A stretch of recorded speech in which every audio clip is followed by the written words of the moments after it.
Hello, everybody, and welcome to Stat Check episode 182. It is not the 28th of April 2025. It is, in fact, the 5th of May. I hope everybody's having a wonderful time. Apologies for missing the show last week. We are all deeply sorry that we couldn't talk to you about how, for 1 week, everyone thought land readers were going to be broken and they turned out to just be okay. Yeah, we've got reasonably full house for you all today. I've got myself, which is Ennis, we've got Nathan, and we've got Anthony, and we're here to talk all things Warhammer. We have 10th edition stuff to talk about, which we're sure you guys are all deeply riveted by. We have 11th edition previews to chat about, which we are sure you're all intensely riveted by, and lots more to go. Yeah, how's everybody doing today? Nathan, how you been? I'm doing great. I've been painting these little chosen fuckers.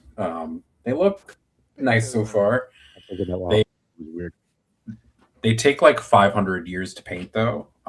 That's all I'll say. There's a lot of trim and a lot of detail and a lot of stuff, and they're still not 100% done. But I also doomed myself by being like, I should paint black correctly. And so the black has like 5 different colors involved with getting painted. So, that's the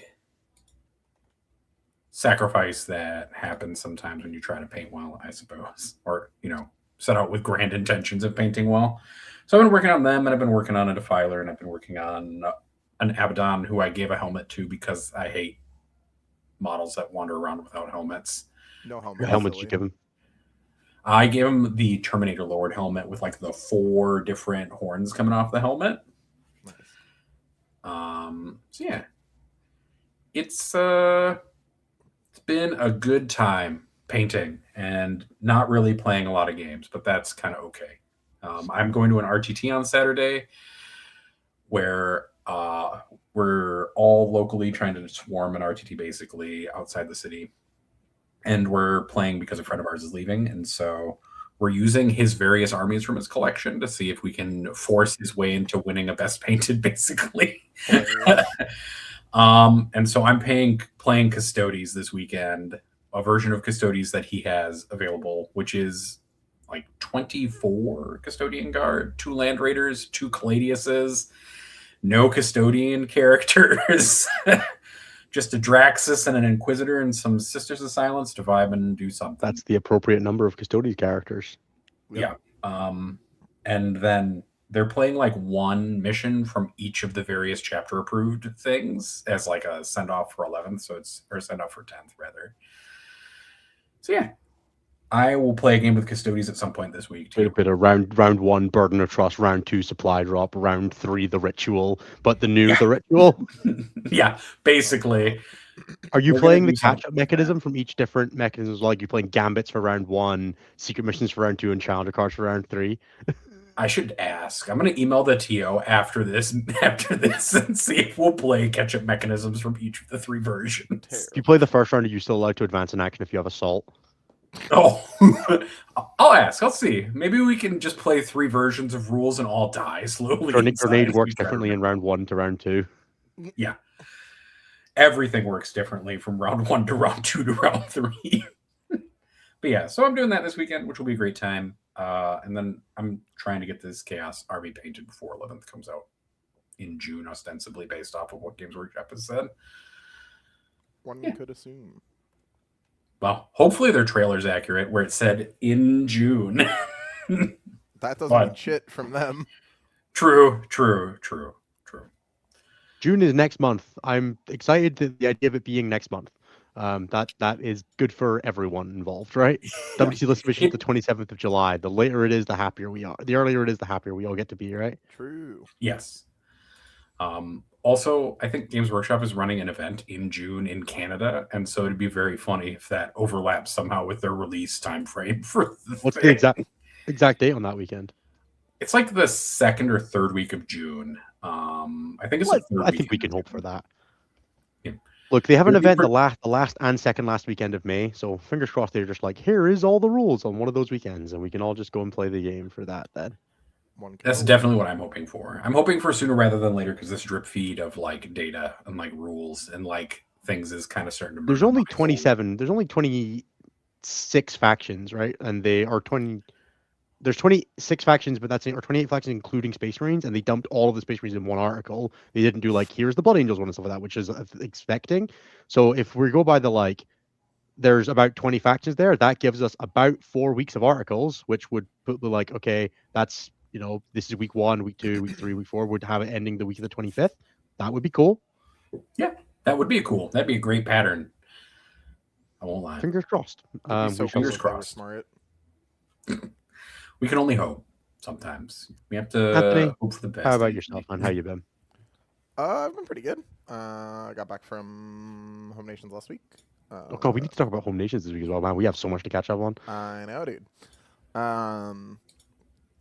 I'm finally free from my necrodermis prison. God bless the savior that be the crabs from freeing me from my...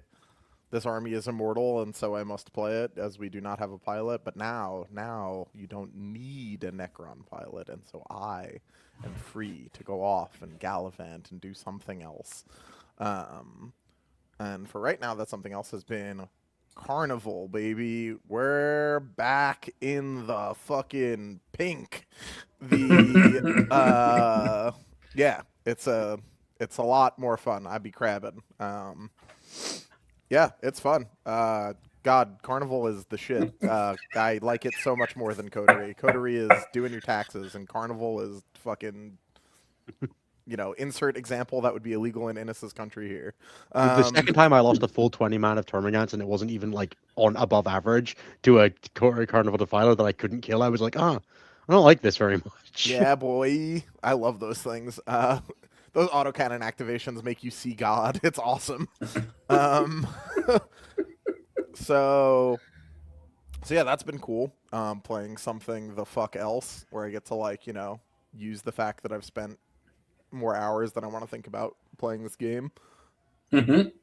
Is pretty good. Yeah. So that's been cool. The meta is perhaps from a stats perspective, not necessarily healthier dog than shit it was awful. before. Yeah. Actually, no. We're going to talk about that. Don't worry. I can see the numbers too, despite my aversions to spreadsheets. I, from a playing the game perspective, find this meta to be much healthier though, because we've dealt with an overly efficient gun tank before. We all know what that is. Yeah, if it sees you, it hurts. That shit sucks. Unlucky. But we'll get to it when I talk about my week. Yeah, but Defilers do have the grace to die, which is it's true. So much more than I could say for going second against Tau or playing against Necrons. So neither of those things are gone, Anthony. They both still exist. I know, but they're mitigated heavily by the crabs. So that part rocks. Yay! Thank you, crabs. So thank you. 4 armies worth of crabs. One of the guys in red. Sorry, World Eaters. You're just. They're okay. I think they wrote the World Eater data sheet. We're like, yeah, this is about 250 points. Yeah, and then did the rest. Yeah, we're like, they all have to be the same as the World Eaters. I didn't even copy and paste the detachment stats for World Eaters today. Is kind of how the vibe is going for Why that. would you need to? 2 separate times in the first practice game I watched Defilers get played in. At range, the Defiler failed to kill 4 Sisters of Silence. Hilarious. The World Eater Defiler is so bad. So, yeah, I've been having a great time. I'm pretty hopeful. Nice. Everything that we've seen from 11 so far. Obviously, maps are going to depend a lot. But maps and missions are ultimately, responsible for about 33% of the game each. Maps, missions, rules, right? Yeah, army those rules, are the 3 the 3 things that all matter. Everything else is kind of cool. A lot of the core stuff that we've seen so far looks pretty good. So I'm broadly, so far, right now, in this moment, optimistic. I am genuinely, based on all of the previous for 11, happy that WTC is playing 11th edition right now. I could live with playing the right now meta at WTC. I could not, but it'd be fine. I'm not a Defiler player right now, so I think right now it's really easy to make, if you just want to play the push power forward comp, you could make 6 pretty easy. But like what you do with your 7/8 is genuinely quite interesting, and how you choose to handle those armies, I think, is also pretty interesting. Sure, But I it doesn't don't matter. personally agree, but So fair enough. off we go into the plunge of the new edition, and hopefully Certainly it works is out. going to be a plunge. I'm currently really just enjoying my month off. I don't have to play any Warhammer for the month of May. It just doesn't. I don't have an event. I don't have anything going. 10th will die with a whisper. It will go gentle into that good night for me, because I have had enough of this dog shit edition. Ines! I've played like 6 games this week. I have at least 2 more events of this edition. Sorry. Other end bro. of things. Yeah, so I've played 3 games of Tyranids this week because I'm playing Tyranids for an event this weekend because I hate myself. I've been painting just so much Tyranids. I finally, now at the end of the edition, own a Rupture Cannon Tyrannifex. Whoa. I own 1. So, I painted, a shit ton of Raveners who are, this specific Ravener is my mortal enemy right now. He has like 84 armor plates. And I'm in the process of painting my 3rd and 4th of him right now. And it's too many armor plates. I don't know why this model needs that many armor plates. I painted 3 Lash Primes. Yep. They're As it cool. turns out, a 65-point model having 14 attacks makes him decent. Yeah, it's actually pretty good now. Yeah. I painted 6 actual warriors that I converted out of Winged Primes.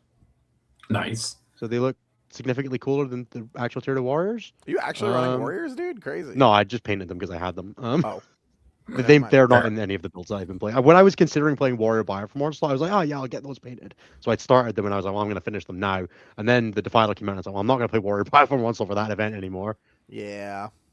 So yeah, I'm playing Nids this weekend. I've not decided on a list yet. I'm locking in on Thursday. But I've played a shit ton of Warhammer this week. I've played some Subterranean Assault, playing something in the reign of Ron's List from Maastricht. I've been playing some Invasion Fleet. I played like a ridiculous Horde version and decided that I didn't want to do that after 2 Defilers picked up my army. So probably going to play Sub Assault. Good stuff. But I've also been playing a bunch of online games. As some of you may recall, I played the Brawl and the Voice Call with Art of War, putting Art of War, I believe, 0-4 in Brawl and the Voice Call because the Art of War house isn't very good. So you can probably catch it on the Art of War YouTube channel at some point. But I overwatched John's Defiler to death, which was great with my Pact Renzel's Defiler. And then in the Vasil League game I played on Sunday, I overwatched Jesper's Magnus to death from full. Which was a moment. So I think that game's getting released as a short. Just straight up applause with that. That's amazing. I don't think they're going to put the full video because it lasted about an hour and a turn. It lasted 2 turns. Fuck. Cool game. So yeah, and I'm playing against Ultramarines for the last round of the Swiss of the Vasil League coming up. So fingers crossed. Other than that, obviously we got our new puppy Hector. I can probably put a picture of Hector up on screen actually because I don't know if I've showed the chat Hector yet. I mean, the stat check Discord's familiar. Yeah, the stat check Discord is folks. Hector. Yeah, you should all be in the stat check Discord because you'll see so many more pictures of Hector. That's true. But let's do this picture. It's a good picture. For the chat, visualize for anyone who's listening to the podcast, visualize a Cocker Spaniel. That congratulations. Mostly visualized what Hector looks like. There you go. That is Hector. Hector is very cute. He's a little guy. That dog is adorable. That's my sister's new puppy that we have all been tasked with dealing with and looking like we self-harm because he is a bitey little asshole. What else have I been doing? Not a ton else. Work's been reasonably steady, which is nice. I was expecting work to be quieter as we come up to the end of the edition, but a bunch of people are still playing tournaments, which has been nice. So hopefully I can manage to continue to be busy for the next 3 weeks or so until we have enough until I go to Birmingham and hopefully try to win that. And then when I come back, we can figure out what 11th edition looks like. And then, yeah, I'm prepping for GW Birmingham. That's the other big thing coming up. That's, I won Warhammer Fest 3 years ago at the end of 9th edition. It'd be nice to repeat. So we're going to go for that. Get my £90 flight to Barcelona paid for. A little different from Atlanta, but whatever. So yeah, I need to decide what I'm playing for that. I might play some Recon Guard, might play some Pac Man Zealots. Not really sure yet. Maybe they'll release 4 new busted data sheets in the next 3 weeks. Who fucking knows? Who knows, dude? Who knows? So we shall see. But yeah, that's been me for the last couple of weeks. Obviously, I did a video for the Red Terror. If anyone wants to hear my thoughts on the Red Terror in 25-minute form, you can go and watch that. I do recommend it. I talk a lot about how cool I think the Red Terror is. I am definitely going to fail to buy the sold out box at 10 a.m. tomorrow on Saturday, Yeah. Fair. as usual. But I do own the old Red Terror. So if I don't get one, I'm just going to put him on whatever base size he's on and be like, yeah, man, I'm just going to use that. Isn't that comically the wrong size? Yes, yeah, 100%. But if Yes, Games he's Workshop like- won't sell it to me, I will use the one I already have. That's fair. Are you going to try to put it in a unit compare to see how much different Yep. the two are in size? Amazing. They're a little Because different.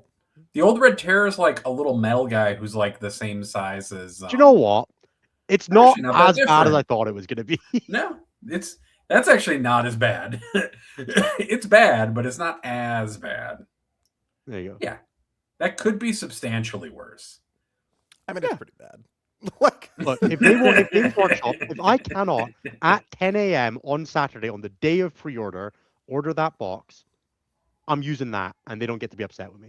or you You could can just put like several tactical boulders or ruins on Nope, there to I'm like gonna make put up the him difference on in whatever the base size he's on ways. and say that is the official Red Terror model that Games Workshop sold me, and it's the only one I've been able to buy this century.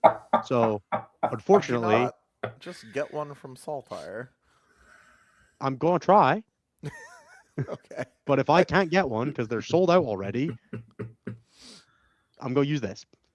Okay. I think you just want an excuse to use that, is what it sounds I like. kind of do, yeah. I was considering using him as a Lash Prime as well, but I see. Fair.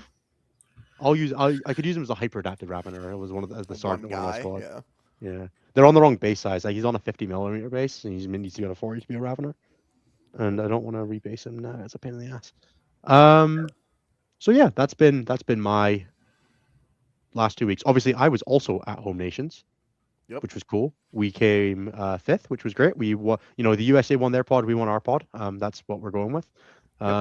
Technically, pod is not true, right? It's like the group. We won stage. our bracket. Yeah. Yeah, we won our bracket. You guys won your bracket. That counts. Yep. Yeah, we were happy. We lost to the 2 seed 1 teams. We beat everyone else. Can't really complain about that. I mean, you had close rounds into this year one. Yeah, series, we got into the 60s, which is much better than we did at Eurotrash. So things are getting better, and we'll continue to improve. It was really fun just captaining the team. Like it's the same team we're taking to WTC, so it was good to just have everybody in presence and be like, all right, this is the team we're working with. Everything we do from now is just developing how good we are and how well we work together. We got to break in our 2 new coaches with Graham and AJ, who obviously did a great job. So yeah, excited. Home Nations was a good time. Plus, I got to hang out with Cahill afterwards and go and have a wander around Belfast. And I stayed in the Cathedral Quarter overnight. Made absolutely no use of all the bars. I went to bed at like 10 o'clock because I was shattered after Home Nations.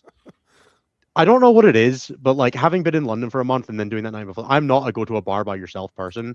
I'm just not the genre person that I am. That's fair. So we just didn't do that, and it was fine, and it was a good choice. I watched YouTube videos in bed until about 10 o'clock and then passed out. That sounds awesome. It was Sounds like pretty great. I Very needed to sleep. relaxing. And then Cahill and I went and saw like where the Titanic was built. We went up a hill. We went for a hike in the morning. We had some really great steak and eggs for breakfast. Hell What's yeah, not to dude. love? We That just went sounds for a date with a amazing. short ginger man. I crashed a car, like not intentionally. I was helping Cal tow a Bentley, and I was in the back of the Bentley while it was being towed, and it definitely crashed. So that was Hilarious. different. So I can't drive, but I have crashed a car. Nice. Good job. Amazing. Impeccable. Yeah, it was all in all a good day in Belfast. Yeah. Nice. All right, Nathan, do you want to tell us about some stats? So if you were in the Discord, you got the pleasure of me like slamming together stats cards for you for missing last week's episode. So if you want an advertisement and a reason to join the Discord via the Patreon, I'm going to post a new picture of Hector in the chat right now, actually, as reward for you get a ton of additional random stats content when I have the time and the urge to make it. And every Monday you get the stats card, and then if you were around last week, you got all the stats cards and comparisons. But we'll go right into kind of the stats for the week, and then I'll talk about some detachment data from everything we've had during Crab Meta, and then we'll move on from there. At the top of the heap is Thousand Suns. Our Magical Space Marines had 43 players over the weekend, 3.6% of the meta. They had a 63.9% win rate. They won 2 events. They top 4'd 8 events. They had 17 top 10s, which was the most of any faction, and had a Well done, 3 TJ. point. Did it without Defilers. Yep, and then they had a 3.99 over rep, which is That's not good. That's a lot. That is. When was the last time we saw an over up like that? Deathwatch, like 2 weeks ago. Besides, Well- yeah, T-Subs have like a genuine player count, right? As opposed Yep. to the Deathwatch fuckery. Correct. So Harlequins probably is around the last time where we saw 4. 4 is a They were like lot, 7, weren't they? Like Yeah. Harlequins were completely. We off should the but Can we add an overrep timeline to the dashboard? That'd be a cool thing to have. we probably could. Because we have the win rate Recur- timeline. It'd be cool to have an overrep timeline. Probably can do something like that. 4 from a well-represented faction hasn't happened in a while. I can go back in my Even notes. Jeremy to can win find it. 5 games with Thousand Suns. Don't be mean to Shit. Jeremy. Don't be mean to our buddy. But yeah, I think one of the things to look at too is that it's not really just Defiler builds that are winning things for Thousand Correct. Suns. One of the 2 event wins from this weekend was TJ, right? TJ won an event. Yeah, TJ won with no Defilers. The other event winning list did have 2 Defilers in it. But I think, I don't know if I'm wrong about this, but kind of the vibe I'm getting is that Thousand Suns are just really good into the thing that Defilers are, which is a big target that you can just drill into the dirt with shooting. But I mean, Thousand Suns are just really good. They've been really good Yeah. this whole time. At no point have they been bad most of the edition. Like, they had brief window right before their codex came out, I guess, where their like index was kind of shit. But even then, that wasn't actually like that bad. That was that WCW, right? And Brian and Teroxer still did fine. Yeah. Yeah, and then also everyone was like, oh, they're not that good after WTC, and then everyone just started playing Terminators. It was like, oh, actually, no, these are fucked. Oh no, they're insane. Never mind. Yeah, exactly. Yeah, everyone took no Terminators to WTC and was like, Thousand Suns aren't that good. And then Jessen was like, no, they are. And actually, by the way, you're all stupid for not playing these. And then everyone was like, oh, we are. Now everyone plays them. Yep. I mean, the other list did have like 20 Terminators in it. It was a Rubrikai Phalanx list. So, it's probably fine. Maybe. Garvacults are totally fine. They're not like 30 points under cost at the top. Definitely not. In second place is Emperor's Children, who have perhaps seen the largest rise of any faction in recent memory. The first weekend that Defilers were live, they went up 20% in win rate.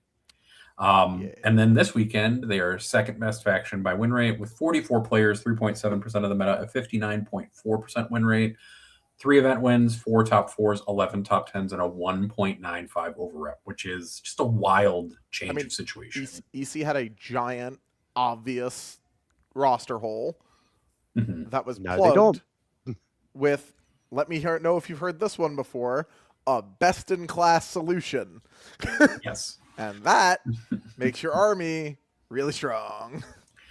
Yeah, the faction had a Defiler-shaped hole and a Defiler-shaped object filled in. And now everyone else has a Defiler shaped hole.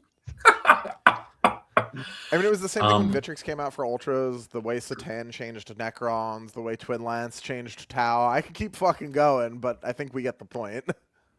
Yeah, maybe we shouldn't add the unit that solves every... Like, maybe armies should have identity things that they're not good at.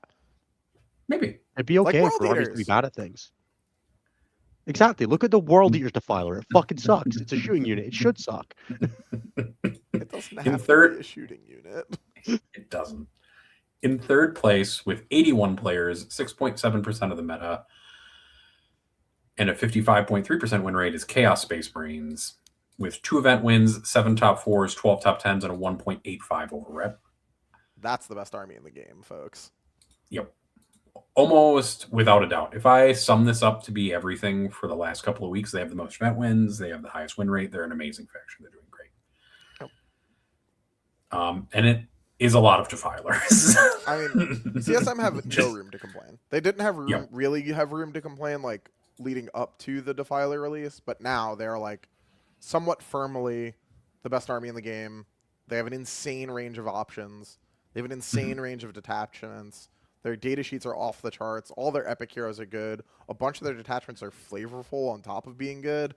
Such a good time to be a CSM player. Oh yeah, like CSM. The only reason I'm not like playing CSM in tournaments is that I stopped buying CSM releases about 6 months ago and just Right. don't want to catch up with it. Like I didn't buy Huron Masters. I've not bought Kravik. I've not bought Defilers because they were just all out of stock when I went to buy them. I'm like, well, I guess I'll just get off the wagon with this and let Bruce and Dan have it. But now I'm like, fucking rush ahead of. Yeah. In fourth place is Grey Knights, who had 18 players, 1.5% of the meta, and a 54% win rate. Again, this is sorted by win rate. So they have no event wins, no top 4s, and no top 10s, though. So they have a 0 for overrep. So that's just sorted by win rate. They're in the top 5 by kind of dint of just having a reasonable win rate.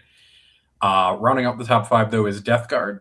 So, just some Chaos Space Marine bodies in here. 51 players, 4.2% of the meta, a 53.7% win rate.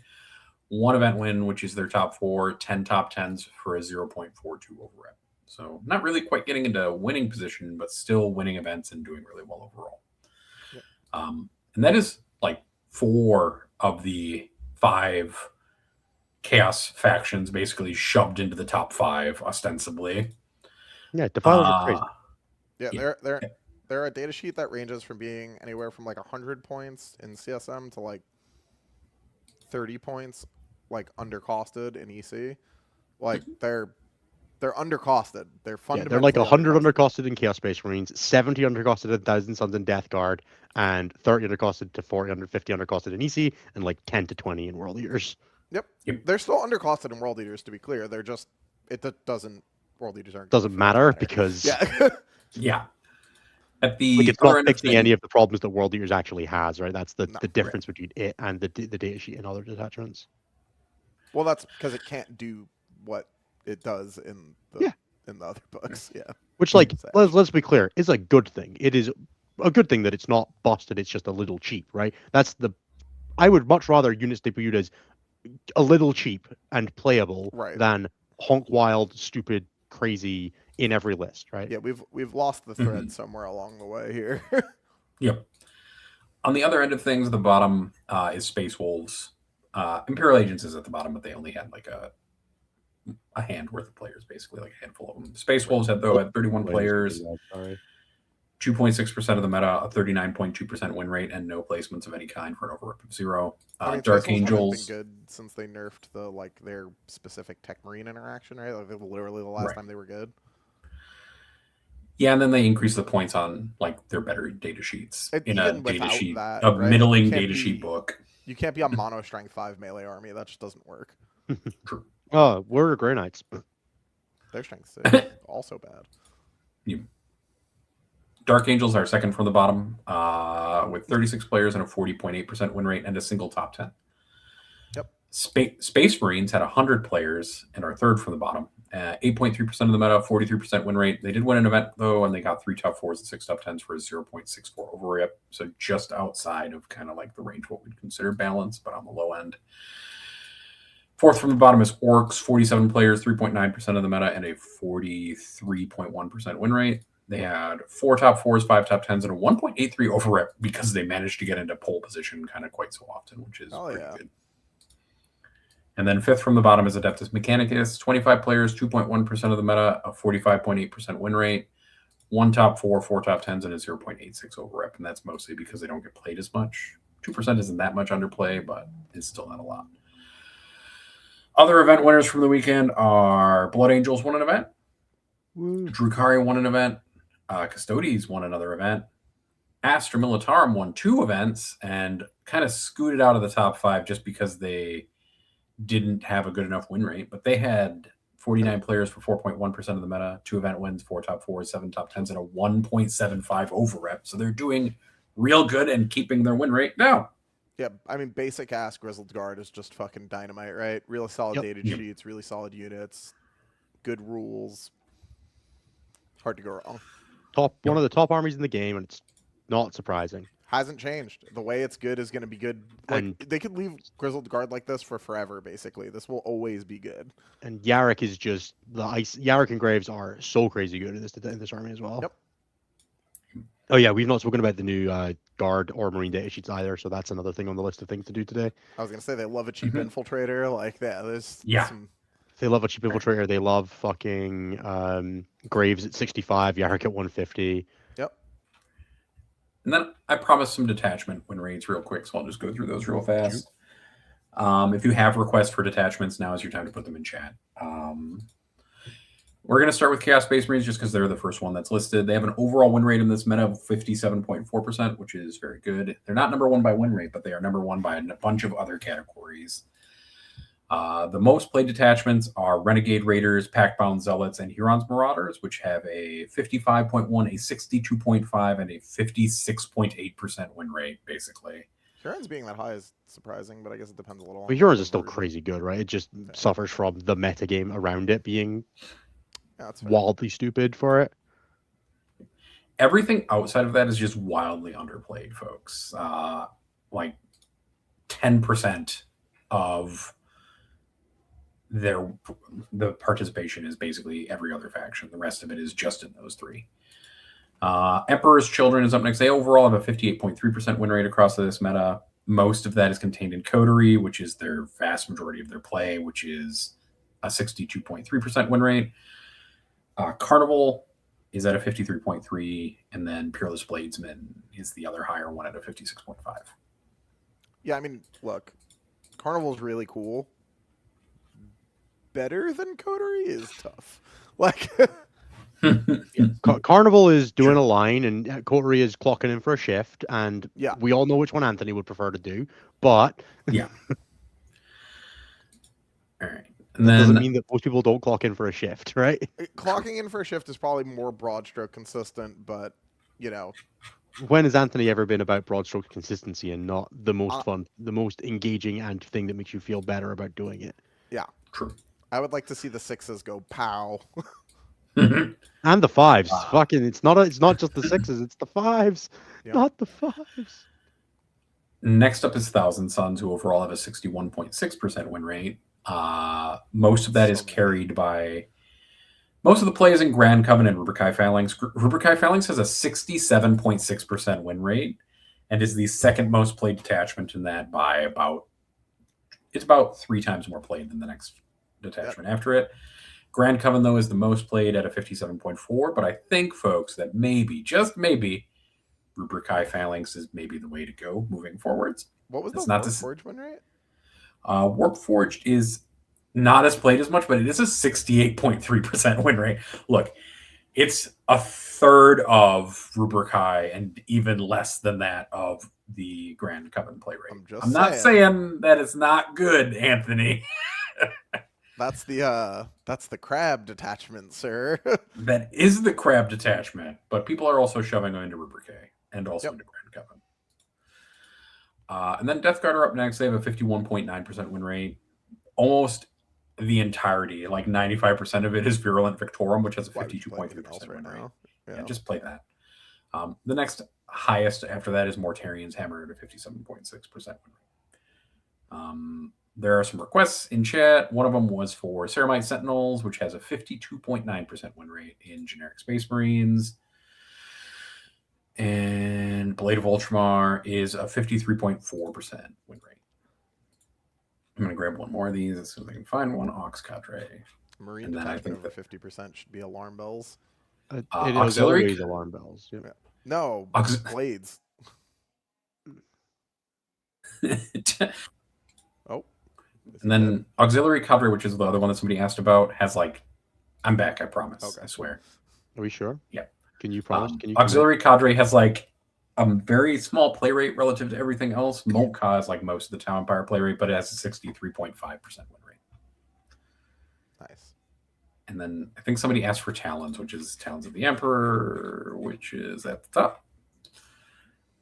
And has a 63.6% win rate. So Custodies are good still. Like, don't get me wrong. Custodies are incredible.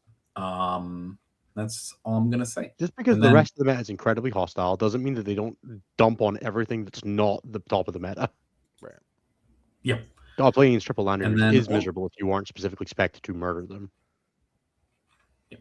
Yeah. And I'll go through some more requests at the end of the show during question time if we have time. I don't want to go through them by detachment forever for the show where we have like a ton of stuff to cover. But I will say there's a ton of stuff in the game right now that is over 60% for a detachment, which might be bad. Just putting that out there. There's like enough stuff in the meta that is just in a bad spot. Is that so bad though if it's a bunch of stuff as opposed to like 2 things. I mean, it's the usual of it's pretty bad to be anyone besides that. But at least There's besides that is what 8 things at this point. Several of those are just Chaos Space Marine related things, but yes. Well, no, it's CSM, it's T-Suns, it's DG, it's EC, Guard, Tau, Custodes. We're at 7, and we haven't said Marines yet. Well, Like, it's still pretty bad. I don't think it's good though. It's the fact of the matter is there's like some haves and have-nots, and it just kind of creates a really big duality in the meta between those things. For sure, and everything else, right? But like orcs were shit before, and they're shit now. I would argue that it is better for the oppressive tier to be 9 or 10 armies than 2. The problem with it is that it doesn't create a balanced metagame. It creates a coin flip metagame, right? That's the problem with it, is that it just creates a game where, oh yeah, cool, all these armies are busted, so when they play against each other, it's just who went first or something like that, right? It doesn't tend to be super skill expressive. Again, I have no bearing to say like which side of which is kind of making that happen. Like definitely there is like some interplay to the crabs, right? Like some are better than others into each other. As an example, part of why I think PBZ is the best army in the game is that I do think it wins the crab shootout best of them, right? Sure.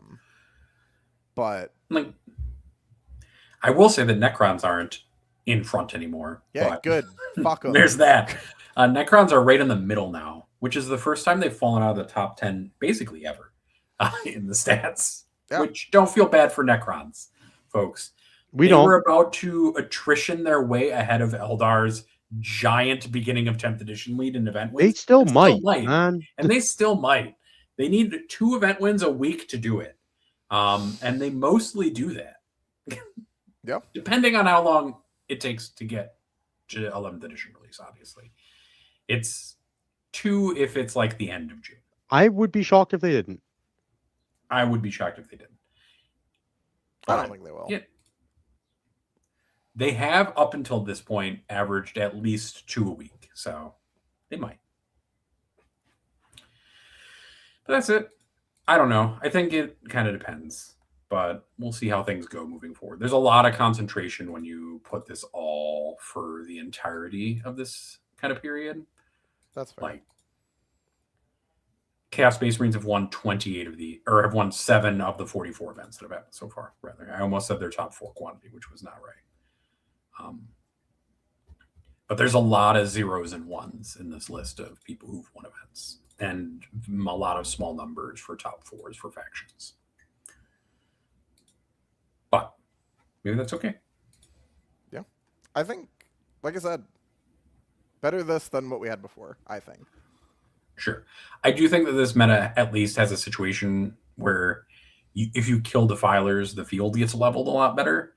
Like, on the field, rather. And yeah, we should just get rid of Defilers. We should just ban Defilers. Yeah, that sounds great. Let's start this conversation right? again. Everyone loves this conversation.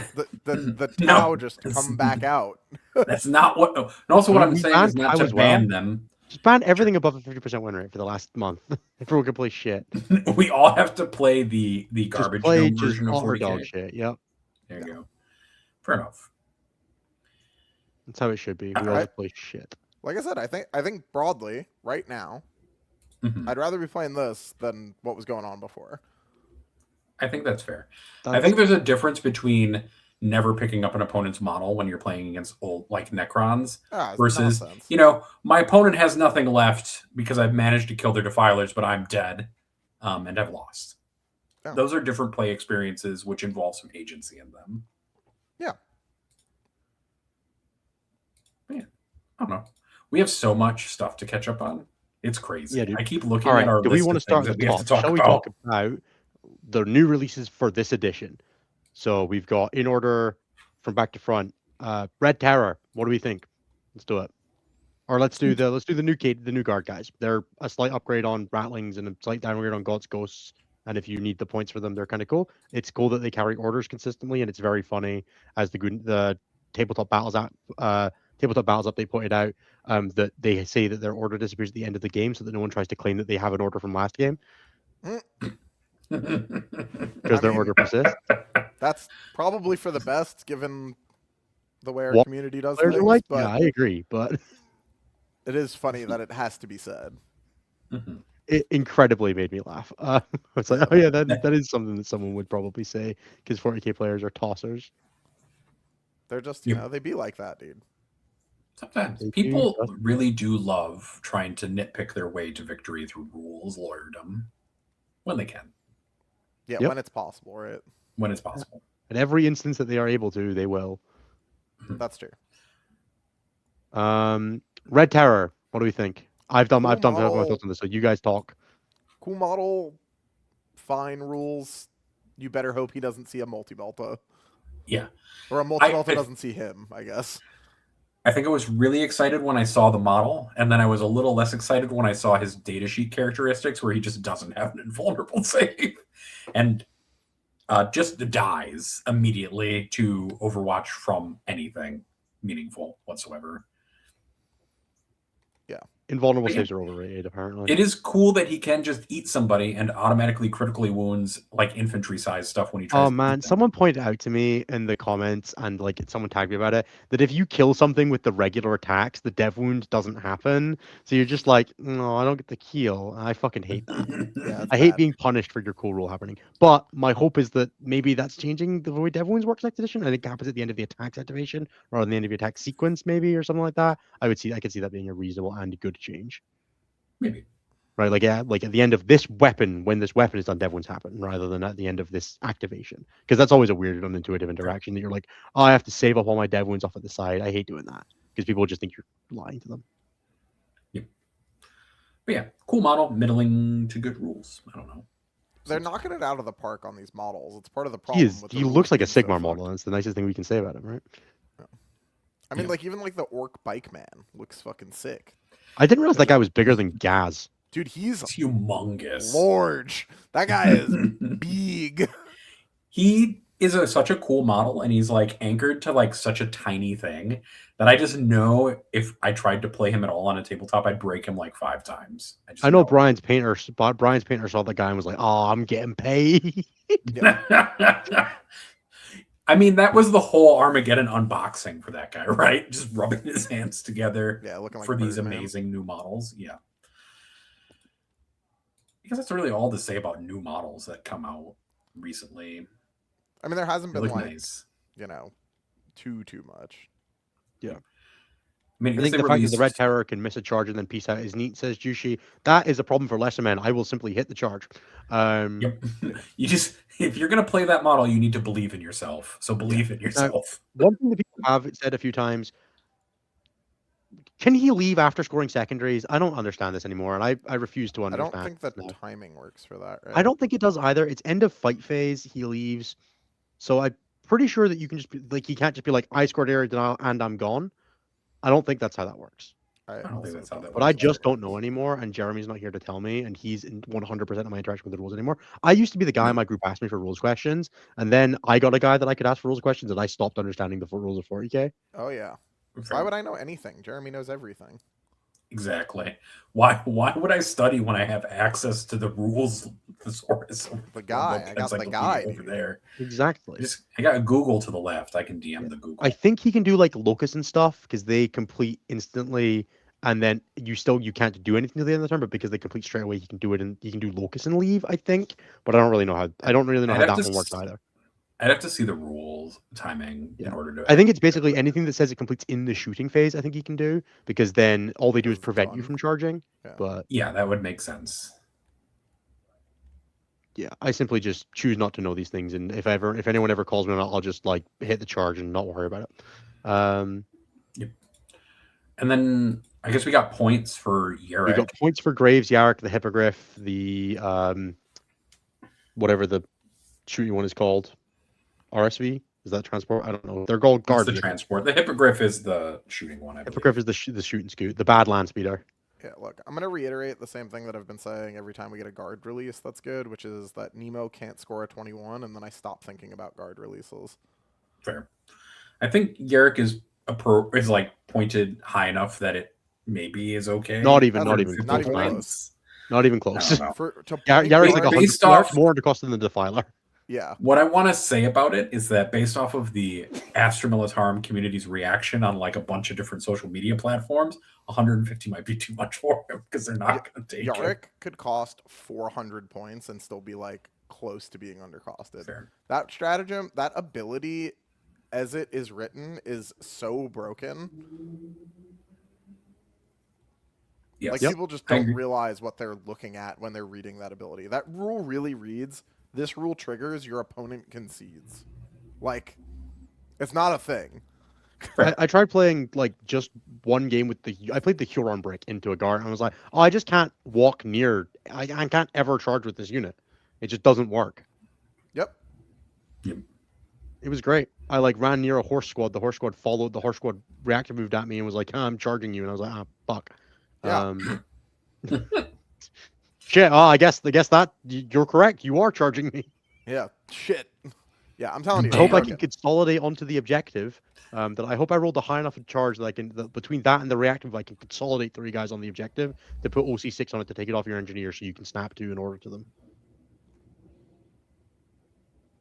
Yep. Yeah, it's bad. It's a bad. huge mistake. Like, badly written, not well pointed, needs a rule change because it's just He's such a in that broken boat of rule. like him and the Defiler, like the CSM Defilers and stuff, just like things that shouldn't be a thing, right? Like Yeah. you just shouldn't get to do that. There's no way to point it that it feels good, right? It's either in every list or unplayable, and there are no. The best change I've seen for Defilers so far is to give them Titanic and then put them up like Yes, 30 points. Give them Titanic, but not towering, so they don't get ignore line of sight, but they do not be able to Overwatch. Yep. And then I guess next up we've got the big box reveal where they unboxed Armageddon. Yeah. Yeah. Which I'm so excited for land speeders. You can't begin to fathom. I honestly should have gone out to the garage and got my box of land speeders, just sat and held it, and just been like. Your favorite. I have like dude. 40. I don't think I have like 40. I have like 12 land speeders. I was gonna say that's a lot of fucking land speeders. I think I have 5 storms, three regulars, 3 typhoons, 3 of the new storm speeders, and a dark shroud. Yep. It's like my babies, movement 14, fire and fade. They're coming back. It's coming home. Iron Storm has ability again. Yeah, and They anytime put NS missiles is on the wings. happy from like an Iron Storm perspective, we should all be upset. Like that. yes. Oh, they're my perfect baby data sheet. I hope they're 70 points again. I honestly saw this box though, and I think that the orcs have officially won the resculpt war of all of like recent time because that I zoned out on every single orc model and was like, it's an orc model. I don't care. They look great. I think they knocked it out of the park with these resculpts. I, for one, am going to get a box and try to get the Space Marines shelled off to somebody else so I don't have to deal with them. If anyone wants the orc half of my box in the UK and specifically Scotland, drop me a message. I will want 1 half of the Tyranids and 3 land speeders. Not Tyranids, Space Marines and 3 land speeders. I was gonna say. I've painted really 3. all the- I have received 4 halves of the Leviathan Tyranids. I have That's painted so many. 2 models. I painted a Neuro Tyrant and a Wing Frag. So many. That's Tyranids But I do shit, dude. own 66 Neurogons and 18 Von Ryan's Leapers.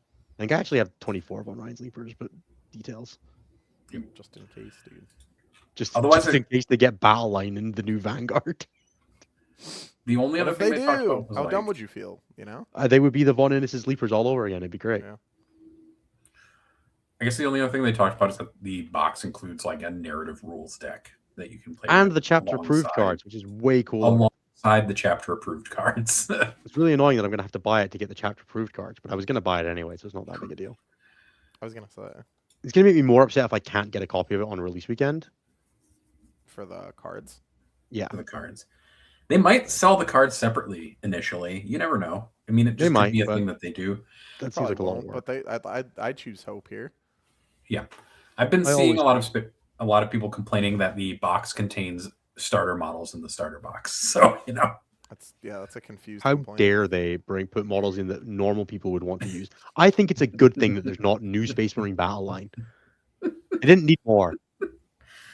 Like, They it's a just- good thing that all of those are just refreshes and new Eradicators. That's a good choice. well done, Games Workshop. We didn't need more Space Marine units. Getting refreshes to the ones that are a little old is a good idea. Didn't they give us a new one when they unlegended the land speeder? Yeah, we got the new land speeder. That's a new data sheet, and we got the new eradicator like side grade. Cool. Now that unit is here to save us from recon guard. I'm telling you. With their new, they Yep. they said they have blast when they shoot Yep. infantry or cavalry. Or I want to squad of 6 of them with 42 heavy bolter shots with storm of fire, and I want you to sit the fuck down and die. They also announced like blast and melee during that discussion, which is very funny. Cleave, baby. Cleave. Anthony's new favorite cleave word. Are there other cleave words? No. Okay. There's cleave 1, cleave 2. Sure, yeah, that's fair. Sure. There you go. Okay. Fine. Was there anything else from that announcement that was really? I guess they said that it's coming out in June during that video. They did say that it's coming out in June. That does mean that we are at most 7 weeks away from the new edition. True. God, I hope it's early in the month. Yep. I kind of hope so too. Sorry. I'm just happy we're almost done, dude. Like 1 Mhm. month, chill out, you know, pick a random hyper focus for a month. Slam some hams. That's what I'm doing. Yep. I think Anthony, you can play the new Paladin in Diablo 4. Anthony, how you getting on to Slay the Spire? What ascension are you up to? Are you getting there? I am not playing Diablo 4 because I refuse to pay for the new expansion for the worst ARPG on the market. The Slay the Spire, I'm at Ascension 3 or 4 or something on like a couple characters on Nice. Regent and on Necrobinder. Hell yeah. I got my first 6s yesterday. I was very happy. That's awesome. And then that's pretty much it. And then I've been playing WoW again. That's been fun. Nice. And I've been getting more into D&D stuff. I'm caught up on Critical Nice. Role, which was many hours of content, but I am caught up on Campaign 4. So I think this fall or winter after WTC is over and like after the new edition has kind of been released, I will run a one shot for you guys in lieu Hell of yeah, something dude. else. There's a preview for this new James Bond game, Anthony. I don't know if you ever vibed with the Hitman series, but it looks quite good. nah, it's not really my. I hate stealth in games, as as a great shock to everybody. So I've never like really got on with like Hitman or like any of the other sneak around and do stuff games. One of Hell the yeah, Jack. cool things about That's this, fucking awesome. one of the things about it though that was very funny is you can bluff your way through situations where you lose stealth. So you can like bullshit your way through random things by expending a resource. Yeah. So you can James Bond your ass through situations by like walking up to a guard and being like, I heard there's a problem with the servers, and then walk around him. I mean, that's that's day in the life of an IT man, dude. Oh shit, something Exactly. unexpected happened, dude. Servers crazy. Exactly. Anyway, bye. Which I think is endlessly funny. But yeah. Yes, they should make Abaddon's hit rerolls infantry and mounted only. That would be a significantly better change on top of making Yes. Defilers cost significantly more points. Yeah. But they should definitely do both. I don't know. We just have to move into the snapshots meta where you can't reroll any of your hit rolls. Oh, should we talk about the new detachments? The guard ones. God, I hope I get to play against the Baneblades one at a tournament sometime because I just think that's going to be a fun game. I bet anyone who's willing to play that at a tournament is a cool person.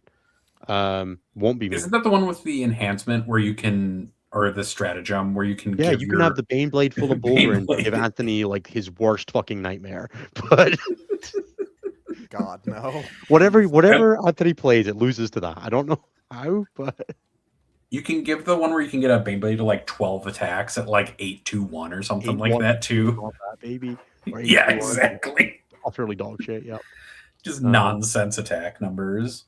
And then Nos thinks that the other guard one's pretty good, so it's probably still worse than Grizzled and Recon, but I'm sure it's fine. It has a feel no pain aura that is on an engine seer, which is just God asking for an explosion to happen and make you sad. Yeah. Oh yeah, that would be funny. There's the one though that makes me upset is the Space Marine one where you can run a transport 24 inches, get somebody out, and then like run another. Yet to T3 see that 3 detachment inches. look even remotely better than Blades of Ultramar. I also have only seen that detachment eat shit. I've seen it like play some games. The only thing I like about the detachment, the most broken thing it does is that when its Stormraven dies, you're fucked for a little bit. That's true. Because the Storm Raven The moves Storm 20 just goes inches. 20 inches and drops off of the Whee! two-star squad inside your axle. It's like, Yes. oh, I don't love that.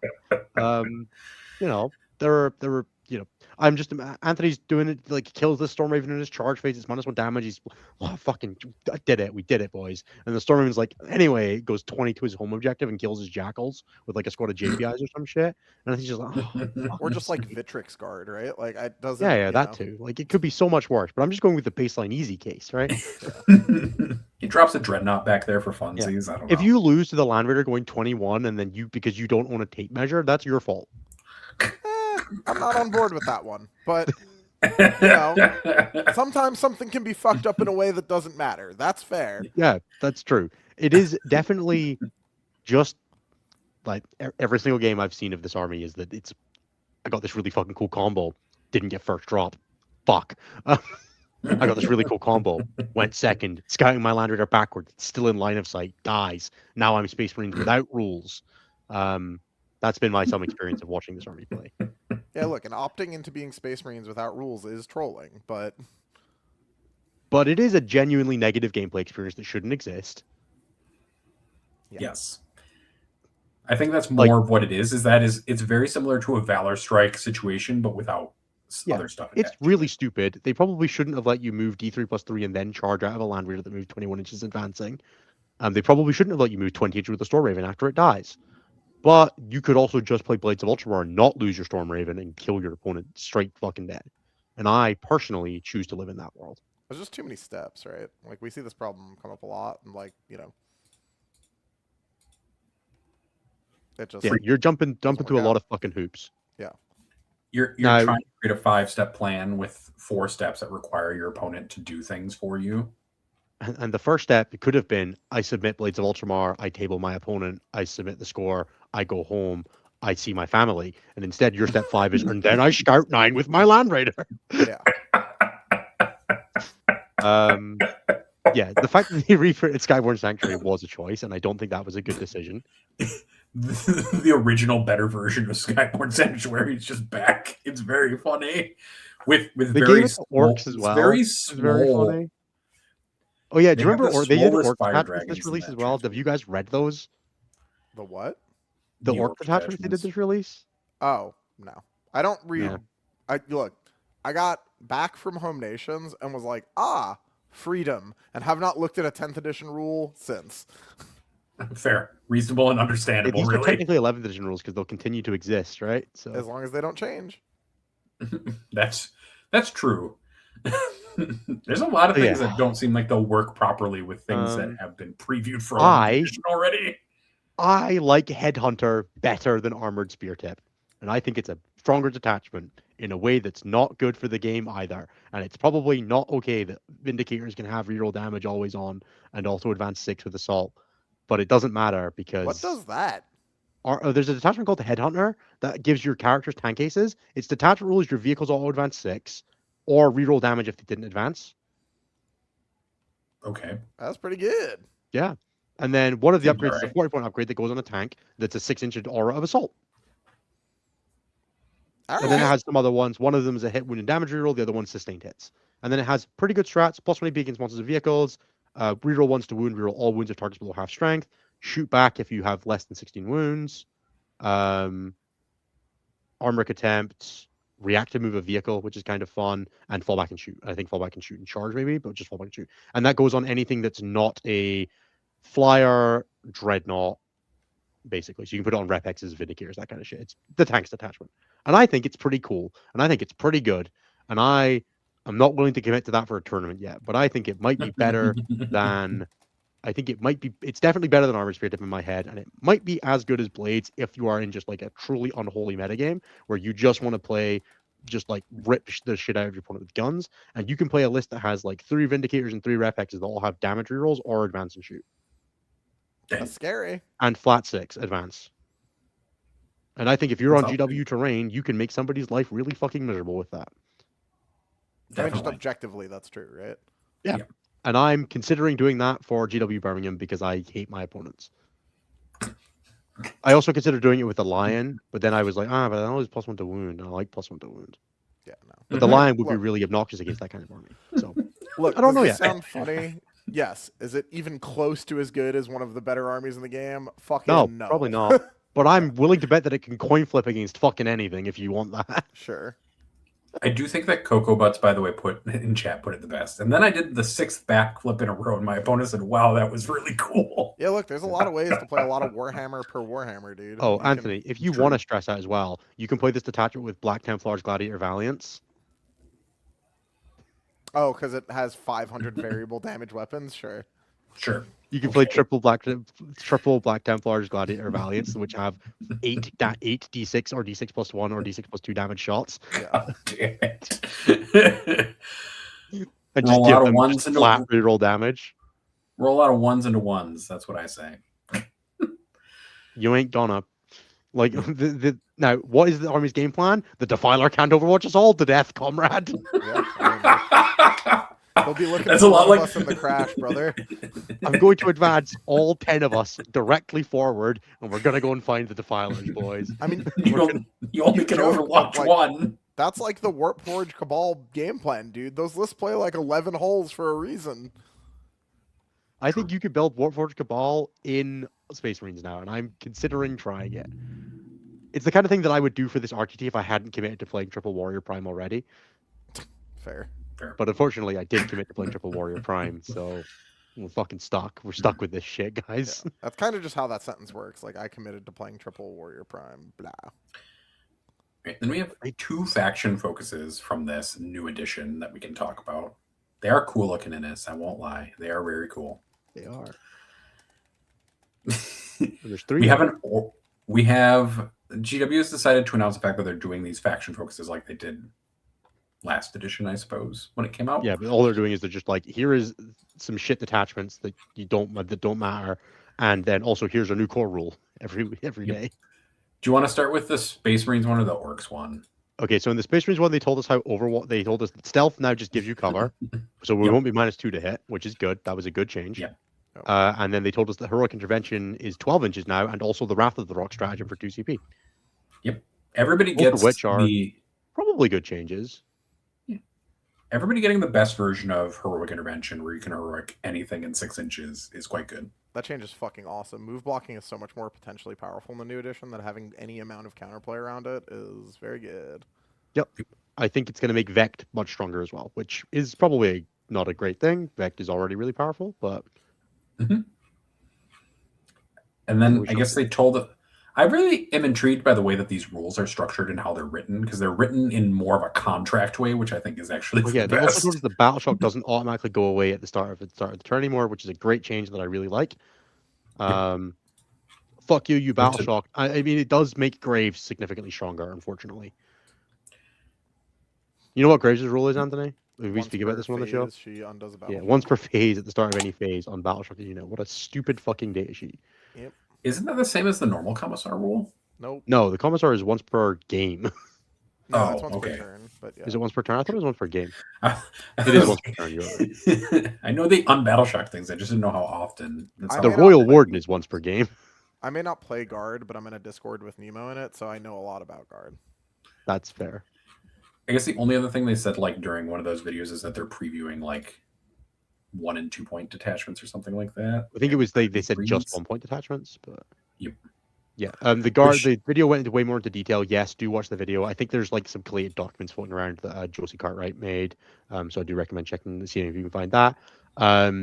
I think there was some cool stuff. Like there was an Emperor's Champion one where it doesn't have any enhancements, but it does have, or it doesn't have any enhancements, but it doesn't count towards your enhancement count. It just gives a buff to your chaplain, so you just like get a free enhancement on him. There was one that's like it's like the Librarian's Conclave attachment doesn't have any stratagems, but it does have 5 enhancements. So like it looks like they're playing about with the formula a little bit, which I think is kind of cool. Especially for 1 and 2 point detachments, if they kind of change some of those different wheels, that's kind of cool. I think it's cool to like, we had 10th edition, which was this is the stock baseline. This is how we want to do detachments going forward. Now they have some experience with them and they can say, okay, now let's play with the boundaries a little bit because we've figured out what works and what doesn't. Now we're willing to play with the formula a little bit within that constraint, which I think is cool. Ben just hurt my brain by saying that the Commissar is once per battle round, Graves in a car is once per turn, and Graves on foot is once per phase. Well, to be fair, if someone was shouting me, from me a car to get back in the fight, I'd be a little bit like, get down here yourself and do it. And then she gets down there herself and does it, and now I believe her. Right? Oh well, she committed to the bit. She's fighting alongside me now. We're willing to fight with her, right? Like I think that just makes sense. I will say that these Emperor Champion thing does seem really cool, like you said. Like they get like a bunch of different random nonsense. Pick 3 things. of these 6 insanely cool buffs. Yeah, that shit rips. I hope there's more of really that cool. for like. I hope Lucius gets a detachment. You know, like. Mm-hmm. Yeah. I mean, it makes me think that I like the they idea could of do something. play fucking E-Champ. Gets dev wounds. Let's fucking go. They could definitely make just like a Fabius Bile detachment that's just like the drug table or something like that, like the modifications table for some units. That would be cool. Yeah, I wouldn't be surprised if that's what the Fabius Bile changes to. Sure. Yeah. Otherwise, like these all seem fine to middling. People were like, they seem fine. If they're all 1 to 2 point detachments, these seem kind of like things you'd stack on top of other things anyways. Like the these are the things that you task do on force. top of the thing that you care about, right? Like these are the like, oh man, I'm playing this detachment that's 2 points, and because I want to play that as my primary force, but I want to slot in this little extra thing, right? I'm playing, legally distinct Stormlands, and I want to play a bunch of librarians, and it's only put in Librarius, right? That seems like a good choice. Yeah. Or you're like Innis, and you have a love relationship with speeders, so you attack on the 1 point. I'm definitely actually, I'm not gonna lie. That speeder detachment might be a little fucked, by the way. That speeder detachment was pretty very good. Turn 1 deep strike plus reroll shots into damage seems kind of crazy. Mm-hmm. Yep, there are some good fucking rules in that one. Yeah, like I could see a very real world, like assuming that everything stays the same, that you're like, hey, let me play 9 speeders, right? Like 3 of the regular one, 3 storm strikes, 3 hammer strikes, 3 thunder strikes. You put 6 of them in reserve naturally, and then 3 of them in reserve with your wardens, and you're like, turn 1 alpha strike that doesn't depend on terrain because I can always drop it. Yep, that shit could be really fucking crazy. So I'm there for that shit. Oh yeah, they also didn't put Deathwatch rules in the article, which look guys, I ain't gonna front. I'm not convinced Deathwatch sticks around another edition. Neither are you. Let's not pretend. But let's not worry about it until they actually tell us it's not coming back. Yeah, worry about it when it's time to worry about it, dude. Exactly. Worry about it once we have something to go on. Maybe they're getting their own book now. Maybe because they're in their own index, they'll get it. Like, let's not worry about it. I didn't even talk about the DA speeders. Hell yeah, man. I can also put in 3 Vengeances and a Dark Shroud so that when I drop it, it's all -1 to hit as well. Does the Dark Shroud give stealth? Or does it give -1 to hit? Stealth. I don't know. We'll see how things go. Deathwatch might be also paired with Imperial Agents if they keep Imperial Agents as an independent book again next edition. Who knows? God, reroll shots on the fucking Vengeances. I hope those things go to Legends. Isn't the reroll shots an enhancement? Yeah. Okay. Yeah. So. Yeah, I think it was an enhance, wasn't it? It's an upgrade. There's the word. Sure. We should and I guess plugs and go to questions, bro. We've been here for 1 hour and 10. Oh, you could reroll stack the speeder with the Dark Angel attachment. Maybe. We don't know yet. Maybe you stack it with Librarius Conclave, bro. Who knows? Yeah. We were gonna do with the Orc one like really fast, and then we'll go to questions. Oh, promise. The Orcs one previewed that snapshots, which is what Overwatch and stuff is hits on 6s, and you can't get rerolls to hit anymore, which is an amazing change. Good job. Double plus fingers, thumbs up. It's also end of movement phase now, and doesn't require the unit to have moved, which is a big change. Like That Overwatch is very different now. Yeah, that change is a big deal for heroics as well. Also end of phase. Interestingly, I guess that means that if they're only doing 1 points, then I guess Tactical Brigade and more DACA are now 1 point detachments. I mean, they are both got significantly changed as well, right? Yeah, they have changed them quite a bit, but it is very funny that they're now 1 point detachments, both of them. That's fair. Yeah, Overwatch being end of movement phase and not requiring the enemy unit to move means that you can't do like the I push my War Splatters in my face, I lock you in position because you can't move without getting shot. You can't Overwatch units that fall back from like, they just like fall back behind a wall. You can't just be like, okay, well, they're just retreating away. Like if your opponent runs away, then you don't get to shoot them. Which I think is generally a good change, right? Like if people are trying to stand in front of you, it's Overwatching like you would in like an XCOM game, right? If they're in front of you at the end of their movement, you can shoot them, and that's fine. I think that's okay. Good, even. And it not being able to be done on Overwatch, good. It feels like it's a good anti-shooting defense tool, or if you stand in dipshit nowhere away from getting charged, you're protected against getting charged, and I think that's fine. I will say also from an orc perspective, the def battle wagon one is kind of neat, but that's about it. I'm sure no one will play it, but that's fine. They won't. There's just something funny about giving all of your rapid fire weapons double their attacks, which is kind of neat. Oh, yeah, there were presumably some orc models in the box. I am worried about 5-man Gretchen squads. Can I say that? Sure. Yeah, not my favorite thing that I saw. Hopefully that's just not how that works. And I guess they showed off 5-man Gretchen squads. 20-point 5-man Gretchen squads. And I guess they showed off the secondary mission Plunder, where you get 5 victory points for a terrain area that's plundered. Legally distinct sabotage. Yep. But you can redraw if you have cleanse active, which is cool. Mm-hmm. I like the idea that you don't just have to you're not going to just be like, you have to do 3,000 actions this turn. Don't you just love when your opponent all ins you and then you draw recover sabotage and you're just like, no response from Anthony, who's definitely had this happen many times. I just try not to think about it when that happens, Hey, it goes in the nothing box. The whiplash this weekend of my secondary scores as Necrons being 20, 40, 40, 15, just depending entirely on when I drew the cards, was crazy. Yeah, did my opponent all in me on 2? Guess I'm not doing any action secondary. Yeah. Shit. I have 4 units. Oh, I drew extend on the wrong turn, and my opponent's back there now. Fuck. Yeah, fuck. Yep. All right. Shall we move on? Let's do the couple quick super chats that came in here. Thank you to James Van Langert for the $5 New Zealand dollars. I played 3 Baneblades, 2 Tech Priest, and Lord Solar to order Baneblades. Haha, was a what the fuck fun game. That sounds awesome, and I hope you had a great time. That sounds like exactly the kind of thing that attachment was written for, like the Crusade players in our lives. Yep. We also had, I believe, Luke is all right. Became a member at 3 a.m. this morning. Hell yeah, Luke is all right. Thank you very much for becoming a member. And I think that's all I have for just now. Sweet. Let's do some questions. Cool. Do you want to do plugs real quick? I guess I should probably do that. Hey guys, thanks so much for being with us for the show so far. We are, about an hour and a bit in. If you're still enjoying the show, please do help us out with all of the things that helps keep the show coming to you guys. That's remember to like, comment, subscribe, recommend us to a friend. That's the big one. Just tell some people that, hey, you watched that check, you thought it was a good time, you thought they'd enjoy it. We really do appreciate it. We do our best to read all your comments and all that kind of stuff and respond to them. We just lost Anthony. And I think that's because I'm doing the plugs and he thinks I'm doing a bad job and he hates me now. I think that's probably a reasonable assumption to make in this situation.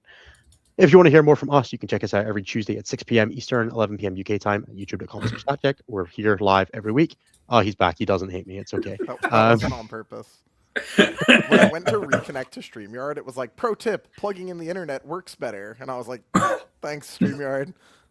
So yeah, if you'd like to hear more from us, you can check out youtube.com/statcheck.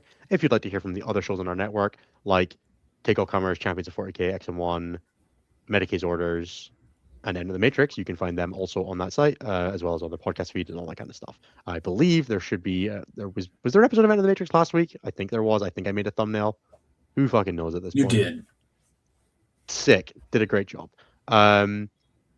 Yeah, you can check out the sponsors that help bring StatCheck to you guys in the description below. That's Wayland Yutani, J15 Games, Red Dragon, and Saltar Games. The discount codes for all of those except Red Dragon in the description box below. If you want the discount code for Red Dragon, you do need to be a member of the StatCheck Patreon Discord or YouTube membership program, both of which can be found in the description box below.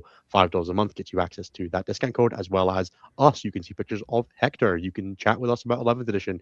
You can hear us all prevaricate about how we really, really hate Defilers. I fucking love Defilers. I've won so many games with Defilers. They're so good for me personally. However, the model's also brilliant. I wouldn't know. I've not been able to at any point acquire one because they've been sold out since the minute that they went live for pre-orders. Yeah, you can even hear me tell tales of woe about how I'm getting on with Tyranids this weekend, as I desperately hope this event doesn't hit the ELO threshold. If it's an RTT and only has 3 rounds, you'll be fine. It's not. It's 5 rounds. There's currently 20 players signed up. I'm really hoping 4 more don't. If you are living nearby, please register for that event. At least 4 of you. Please do. Please don't. I have so much to lose and nothing to gain. We really want. I'm gonna play under Winnis Ilson if it gets 20. Yeah, we won't be able to figure that one out by Nope, the absolutely B-side. not. We don't link BCP IDs to people to help us with figuring that out. I'll change my BCP. I'll make a new account. You'll make a new BCP. I'll play under your elo, Nathan, and tank it. Sure. You can play under can't mine. hurt It'd be it. super funny. You can't hurt my elo, Innes. It's hurt enough already. All right. I do have a couple things I need to plug. If you are interested in stat check coaching, please check out stat-check.com/coaching. We have added one new coach to the website this week, which is the wonderful, the eponymous Samuel Pope, who is more than happy to help you with, I believe, the specific recommendations were Tyranids or melee pressure. So you can find that at statcheck.com/coaching/Sam. We will also be adding Chris Irvine to the site this week, one of my wonderful Team Scotland comrades. So if you'd like to work on something like Space Marines, Death Guard, Necrons, all that kind of stuff, you can check out both of those. They'll both be available if you want to drop us an email at coaching@stat-check.com. They are there to sell you their wares. So please do check them out if you're interested in working with any of those guys, as well as the rest of us. That's all the usual people who are on the show before, who have been on the site for a long time, like myself, Nas, Liam, Tyler, and Umba is the other one that's currently active. We lost a couple coaches. We've added a few more. That's the gist. Obviously, we have 11th edition coming up. I know for myself that my priority is going to be on people who were already coaching clients before 11th edition started, before I take on new clients if I fill up my time. So, we shall see how these things go. But if you're interested in working on anything in the lead up, if you've got an event coming up or anything like that, drop one of our coaches a message. We'll be more than happy to help you out. I think that's all I have to do on the plugs. Nathan, do you want to do your bit? Sure. If you want to ask questions that will get answered on air, you have to join the Patreon is pretty much the best way to do it. Otherwise, if you ask an amazing question, we might get to it. And then the actual other guaranteed way is to do a super chat. So $5 a month or super chat or ask a really good question. Those are your ways. And unfortunately, none of you guys are very good at asking questions. So you do need to give us money. Yep. That's just how it works. All right. The first question is from Brendan, which is, would it be possible to get a comparison in stats for the 2 weeks before Defilers and the 2 weeks post Defilers for the Defiler factions? Yes, I did that. You can find it in the Discord. Fantastic. Well done, Nathan. You answered this question so far in advance. I know. I asked it before this show even aired. I'm going to go find a question. Why is Carnival suddenly so popular? From Logan. Do you want to take that one, Anthony, or do you want me to do it? Give me a second. So my personal perspective, getting Demonettes actually helps a ton. They have Fight First, they're reasonable trash, they have Devastating Wounds, and for children doesn't get a ton of like cheap unit tradie piece with like reasonable model count and screening, which helps a ton. And also Crit 5s just rips. Yep, I mean that's a lot of it. The Defiler gets a lot out of Carnival itself. Somewhat notably, there is a sneaky -1 to hit in there that is really annoying if you're not an Oath faction. If you're a faction that's just like, I'm going to shoot my anti-tank guns at this large thing, and it's, the second thing you're trying to kill in Thousand Sons or in Marines or whatever, being able to be like, surprise, extra dice gate is really annoying. But for the most part, Carnival is just like a core strat, broad game competency aggro army. Like it's the most like straightforward. There's like theoretically a bunch of really tricksy shit you could do, but you don't do any of that. It doesn't really. You don't really do a ton of that. A lot of the time. There was like theoretically the like multi-charge stratagem and stuff like that. You never do that. That's not a thing. But like the reason that Liam played it for Home Nations, as James McLeod points out, is that it can all in on turn 2 in a way that Coterie just kind of doesn't want to. It can all in on 1. It can all in on 1 if your opponent fucks around. Yeah, like there is no timing restriction. Right? You don't need to stack Coterie buffs. You have your buff and you go, yes, that buff is not as good as like maybe 3 stack Coterie. Like once you get to reroll 1s and 1s, that's probably better than Sustained is. But until then, it's better. Right. Also, if you don't get like a turn 1 3 pledge, which happens almost never. Yeah, never against good opponents that don't have to play the game that way. Yeah, the soonest you play the game, in big air quotes, the soonest you're like really engaging with Coterie is turn 3 usually. And Carnival doesn't really want to do that. Carnival wants to go. Yeah. You also like do get just cracked enhancements in a way that is very different to the way that the Coterie enhancements are good. Coterie enhancements are like good durability. Carnival enhancements are, you want to auto advance 6 through walls and models? Sick. You want to have the damage 3 9 attack, the Turbo Lord, sustained lethal Lord, and you want that squad to not be there? Okay, we can do that. Yeah, that guy rips. The whole detachment's super fun. Like, if you haven't played Carnival before, you're gonna read it, and you're gonna be like, these stratagems are bad, why am I here? And then you'll play with it, and you'll be like, oh, okay. I've said this before, but like when the EC book first came out, I played 4 games of Carnival, scored 80 points, and then didn't touch it again because John liked Coterie and was better. But Carnival is good. Nice. Yeah, and like again, I can't overstate how much just like having chaff is good. You also get like an annoying amount of fight first. If you're like trying to clear demonettes with garbage, it just like doesn't work. Nope, you will die. Demonettes are really good at killing other trash. My poor Hormagaunts. My poor fucking Hormagaunts. Thank you to freaking a series of numbers for the $5 Canadian. Thank you, a series of numbers. Yeah. How Does that strong be something do you upside think? down or like in code? I'm not or- gonna. I'm not even gonna try it. No, it's way funny. This person is 580190. now a series of numbers. A series of numbers. How strong do you guys think pre-nerf Mordaka would be in the current metagame? Broken beyond belief. It would still just be broken. It was fucked up then. It would be fucked up now. You would lose one of your nonsense squads to Overwatch, and then the rest would just kill the enemy. Don't get it twisted. Mordaka was fucked up and needed to die. Yes. All right. Next question is from Sir. I'm going to mispronounce it on purpose. Sir Beardle. Yeah. Don't do that. Tried. He deserves better. I said Sir Beardle. I don't know. What do you want from me? That's Sir Beetle, thank you. There's an R in it. You can't prove that. I can't read. I can't see it. How do you deal with Yarick? Just yeet Angron at him each turn? No, you just I don't- lose. You just lose to it. The next question is from Sean. Desolation Marines. I recommend strongly that you play Death Watch. That'll get That card matchup is still pretty good. Get 'em. I guess all of the guns from a Defiler might work. Just shoot all of the guns. It definitely does, yeah. A Defiler will rip Yarick squad in half, but unfortunately, Yeah. that is only solving one of the guard units. As long as it's not recon, that is true. Yeah, I mean, if it's recon, like, just don't play the game, man. Right? You're losing. You're playing Nemo, right? That's unfortunate. fucked up. But yeah. You Like, look at sorry, the man, name. You played a game where Nemo lives in 10th edition. Dumbass. Don't You do got that. fished like a fool. You just have to look at the name next to the recon army being played against you, and if it is Nemo, concede. And if it's not Nemo, then It doesn't even have to be Nemo. He plays under a bunch of names, like, true. just Yeah. Recon guard 44 times. recon guard. Man was playing 1900 points because like maybe Yarick will be 100, and it didn't matter that it wasn't. Sean has the next question, which is what model has the least impactful whistle wig, which is what you see is what you get for people who don't know that. My answer is the Votan Earthshakers, where the barrel of the mortar is slightly different and the ECOG is either carrying a drill tip or a pointy tip shell. Anthony, when you played your Turreted Warriors at WTC, did you have adrenal glands and toxin sacks on any of them? I have no fucking clue. Me neither. Yeah. I don't think anybody knows what an adrenal sac looks like. Well, I have an idea, but I might be wrong. Okay. Something lewd joke. Let's move Yeah. on. I think WYSIWYG is honest to God like one of the dumbest arguments that people get into in 40K. The thing that It really I does like not matter. The thing that's annoying about it is stuff like, oh man, which one's your sergeant? Because that guy has a different gun, and that guy does often Put a rubber band do- on that guy. That guy often does do the Euro step, right?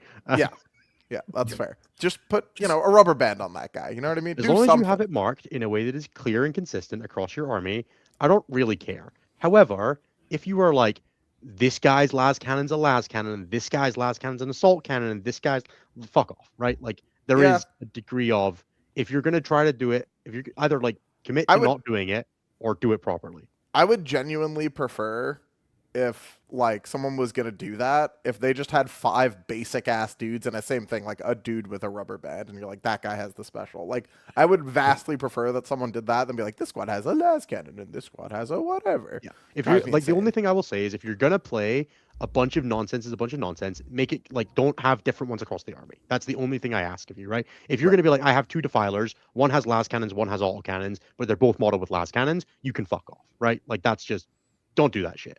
Yeah. Also because a Defiler is incredibly easy to magnetize or punch fit in different range. Sure, I'm just using a Defiler as like the Take modern 10 example, right? seconds. Like if you've got 2 with las cannons and you're like, they're both assault cannon or they're both auto cannons, I'm like, sick man, I don't give a fuck. But if you're like, one's this and one's that, that guy's gonna teleport mid game, and I'm not gonna be fucking. I don't want to have to be your keeper in a game. Mm-hmm. Right. Yeah. The next question is from Carl, which is in recent memory, there have been the Pope and Folger Piles as guests. Have you considered having guests on more frequently or with some regular schedule? I mean, we've talked about having guests on more often. We could have more guests on if people really like that. I mean, we've had, that's like the answer to that question. I spend lots and lots of my internet time with Folger and Sam specifically. So it is very easy for me to summon them from the depths if we want them on for more regular episodes. Yeah. I mean, we can tap random people randomly for it. It's a thing that we do occasionally. Yeah, we just, we like our core. We're all here for a reason. But yeah, we don't mind doing. We're not going to do a guest every week or anything like that. That starts to get into the part of.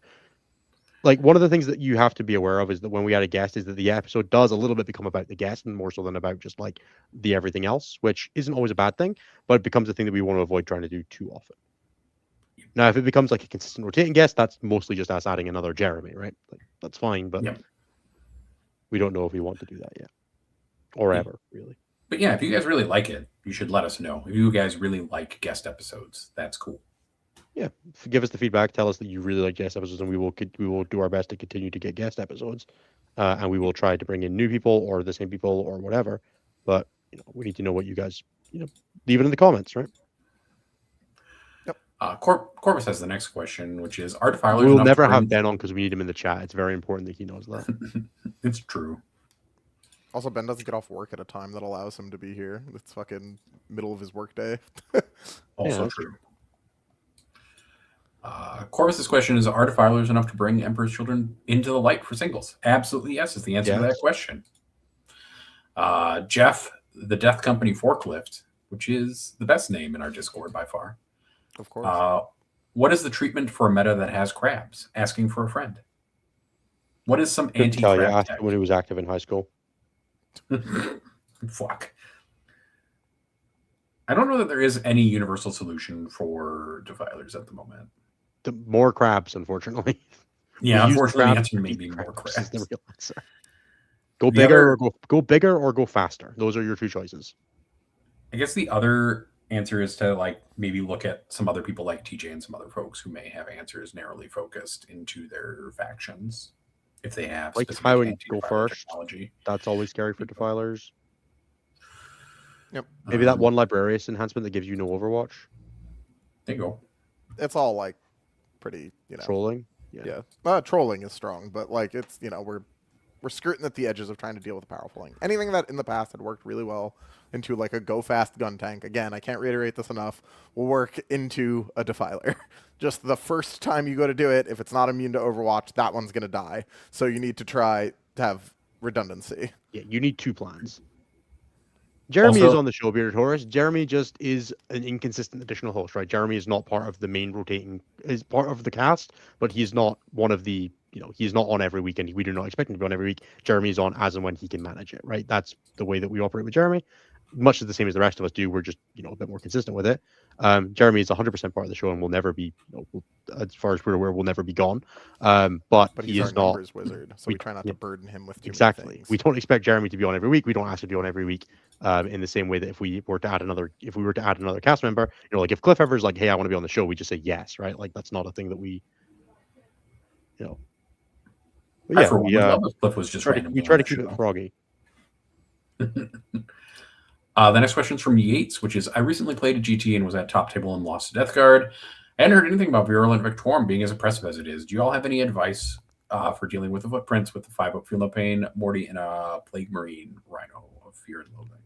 That's not even like the fucked up build. The fucked up build scraps that Plague Marine Rhino and runs 3 Defilers that shoot back at you if you fuck it up. Sure, but let's just go with how do you deal with the other stuff, right? If we're going in with the appropriate. Yeah, I'm just saying, like, that build is crazy. Like, yes, I agree with you 100% that build is not being talked about as enough as being oppressive as it is. I genuinely think that the Death Guard and Thousand Suns build are of, like, basically equal power. People just aren't as keyed into that the Virulent one yet, because it fucking rips. Like, it destroyed all weekend for us at Home Nations. Your guys was really good too, right? Us, yeah. Bruce got, like, a 6 into Pact Bound and 8 into Tau on like a reasonable board for them, and then like 2 20s and a 19 or some shit like that. Right. Yeah. But yeah, how do you handle Morty and Mini Morty and things? like that. You try to keep it at arm's length is the genuine answer. Like, it is not generally an army that has super consistent long range damage. Like, the drones are okay, but at the new points value and with how expensive they can be, the meta is a little bit beyond just like being terrified of drones like it was when they first dropped. Yeah, that list is way less scary sans crabs, right? Like the Morty and Yes. Mini Morty are dealable because of the fact that like for a while people have been taking to kill like Catan and things of that nature. You can kill them, right? They do die. Like, the biggest thing is don't undercommit to that. Expect the Plague Marine unit to kill something, but do a good job of pre-measuring it. The Plague Marine unit is very, very. It disembarks 8 and then it shoots at 24. And you need to make sure that you are not super vulnerable to that, or that you deal with it proactively if you are. But otherwise, it is just a good shooting unit to transport. There is nothing to it beyond that. Now, it's a very good shooting unit that can charge afterwards, but it doesn't do anything like particularly unique beyond that. Right. Thank you to Zach Point for the $5 super chat. If you had to pick one Primarch to be adopted by, who would be your new father and why? If they were still alive, Sanguinius seems like he'd be a great dad. I'll do you one better. Sanguinius, even dead, because at least there would be positive memories. Fair. Well, you go start seeing Horus a lot of places, I think. That already happens. Like, I think otherwise Gilliman's probably the second best option in a lot of ways. Gilliman seems like a relatively well-adjusted individual. I mean, the only like actual functioning human empire is the Empire of Ultramar, right? Like they're technically part of the Imperium, I suppose, but Ultramar, insofar as I'm aware, is not the like suffering generator that the rest of the Imperium is. True. Yeah, it said adopted, otherwise I would pick the lion so I could grow up to look like Charles Dance, but look, you I keep guess running, that might work out. Yeah, I guess we'll go with all of Gollum. That seems reasonable. Look, Jekatai Khan seems like the kind of dad who would say he's going out for milk and then disappear for 1,000 years and never come back. And he's kind of done that, which is what he did. Yeah. I think Gollum had a healthy relationship with his real father, not the Emperor.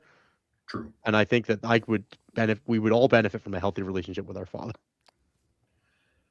Well, sure. Too much to hope for in this life, so perhaps in the next one. I love my dad. I love my dad too. So we'll just keep moving on. Sorry, Anthony, just you. It's okay. Yeah, you sit down there in your own little bubble. We'll sit up here at the top, looking down on you. That's how it works, bro. You guys are the high riders in this metaphor. God damn it.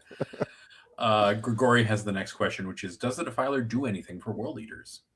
Yeah, it's really good, and it doesn't matter because Eaters are dog. The current way things are, it was just too much of a pain in the ass. It's just not worth it. Like, you can Scrabble and fucking roll and make World Eaters work if you, are happy to be punching down, but it's still just like a melee pressure army punching down. It's going to be good when you do that. The thing is, it's really good, right? It's a really good, mid-range brawler, which is something that World Eaters didn't have. World Eaters' current answer to, something vaguely tough in the middle is I hope my Exalted make it through Overwatch or were actually deliverable in the first place. Outside of that, your answers to most things in Eaters are you have really good skirmish in Jackal's Goremonger's Spawn, and then you have really good big committal pieces in Karn's unit, the 20-man's Angron, but you didn't have anything in the mid-range because that's where 8-bound and stuff like that was meant to live. But since they've neutered all of the redundancy in the army and really hit all of those things' ability to actually stay in a fight and brawl, you don't really have that anymore. So Defilers, in theory, can fill that gap quite well, especially if something if a Scourge, Flamer, normal claw attack Defiler was good and usable in the game and easier to get to grips with stuff. That would be a really powerful data sheet. With the way terrain and stuff kind of works in 10th, and this is both GW and WTC, and I imagine on UTC as well, the Defilers really want to be shooting pieces, and the World Eater one is not very good at that. Yeah, I think the other thing that kind of hits the World Eater's Defiler is that it's a Defiler that needs to get close in a metagame that's needing to have answers for long-range Defilers that are far away, and yours is going to them and dies to the same shit. And honestly, sometimes less shit. less shit almost always, right? It is squishier than literally all of the other variants. It has the -1 damage in melee specifically, which can be annoying in some matchups. But that is only better than the other variants' various defensive options sometimes for specifically Carnival, and then in combat, right? And then I guess it's tougher in melee because of the 2 CP stratagem access than the CSM one. But it's squishier to shooting. It has to go close. It has to get into danger. It's if you try to play it with the guns, it's so vulnerable to every defensive stratagem. It's just it also just doesn't do that much damage. Like even if the stars align, it's not that good. Yeah, it's about as good as an unbuffed regular one, and Without every single using one a of them data sheet plays ability. crazy. Yes. Buffs. Yeah. Yeah. I think you just play it with like maybe you like I know the gore track list from France that Home Nations played it with double last cannons. I think most people are playing it with Baleflame or Scourge in World Yeah. Eaters. And I think you can make an argument for autos, but like again, we're really like splitting hairs here on like trying to pump some life into a faction that's been nerfed too many times. As it turns out, them getting a codex that was a downgrade and then sustaining about 200 points of nerf since the release, just a bridge too far. A rough, yeah. Well, there's the next question, which is about when ELO is going to return because they need their middling validation You points. updated a couple weeks ago, right? Yeah, but we're going to get another ELO update. I think we should have one fairly soon. We've been rebuilding a bunch of stuff in the background as 11th edition is coming, so you're going to see some delays in some various meta dashboard updates as that kind of happens. We're preparing for a world of up to 3 detachments for each faction and things like that, and that just requires a different world to exist, unfortunately. Thank you, Maverick, for the $5 super chat. Would a Storm Surge be good against Defilers? Sometimes. It can be. It's really vulnerable to getting killed by like one Defiler, which is touchy. Yeah. It usually shouldn't die to the Overwatch. It is durable enough that that is not usually a major concern. However, not usually is not doesn't die to Overwatch. Yeah, I mean, 11 is a rough breakpoint to be into Mhm. last cannons. The pact bound one is a bastard, right? Dan did what 37 to that poor man's Big Knight in Overwatch or I whatever. did on Nations? 31 to John's Defiler, 18 to Jasper's Magnus. Yeah, like it's tough, dude. 18 through a blank, by the way. Right. Yeah, in my practice game with Knights into Defilers, the pack-bound one reduced my Knight to like 2 wounds in Overwatch, and I was like, oh! Yeah, bad news. Bad That's not good. Yeah, that was turned. bad news bears. Yeah. Yeah, Dan played into the French list and was like, oh, it's he like didn't realize it wasn't free blade until he was shooting them and they weren't taking feel no pains. It's like, oh man, they just fell over. I practiced into free blade and was getting like 14s and 15s or some shit like that. Yeah, now you just kill things without a feel no pain just disappear in front of them, right? Yeah. Things with a feel no pain frequently disappear in front of them. That unit is a just genuine war crime. Yep. It should be more expensive than a Big Knight at the points that it is, and that's before we talk about Pack Barons Zealots buffs. They should be like locked to corn marked or some shit like that. I mean, like, I don't know about all that. There's definitely like it should be different. I agree. I think probably the CSM one could afford to lose its full wound rerolls and go up 100 points, and then it's like more fair. But yeah, it could get reroll ones when it dark packs once per game. I think it could have reroll ones when it packs, and like that's fine. And it could take the extra wounds on every reroll ones and 3 more wounds when it packs. Yeah, it should roll for it. I think that's fair. All right. Next question. Luke G has 2 questions, which is the first one is, do we know anything about what WTC is doing for 11th edition terrain? We are using GW terrain. Whatever GW terrain is, we are using. Yep. There you go. That is the answer to the confirmed by WTC. It is in the captain's backstage chat, so you might not have seen it, but it is confirmed. Yep. And I Massive believe we are shout allowed out to the FEC for being the ones to enable that. Thank you. Thanks, the FEC. And the second question is separately thoughts on Invader ATVs. Trying to make them work in Forge Fathers and can't tell if I should just make them scout or another trash piece. They're a sick trash piece. They're great for 60 points. If you can afford anything else, play anything else. Yep. Never play any TV to play an ATV. That's kind of the vibe, yeah. Basically. They're gonna get so replaced by land speeders. Sure. Isaac wasted by a Swigoth T as the next question, which is favorite Thousand Sons crab build. It's the tri crab that we took to Nations. And it's ectoplasma, autocannon, and excruciators. Yep. Yeah, the assuming that's like the question, you meant loadout, not like full army. Yeah, that's what I so- assumed he meant by. Yeah. I think our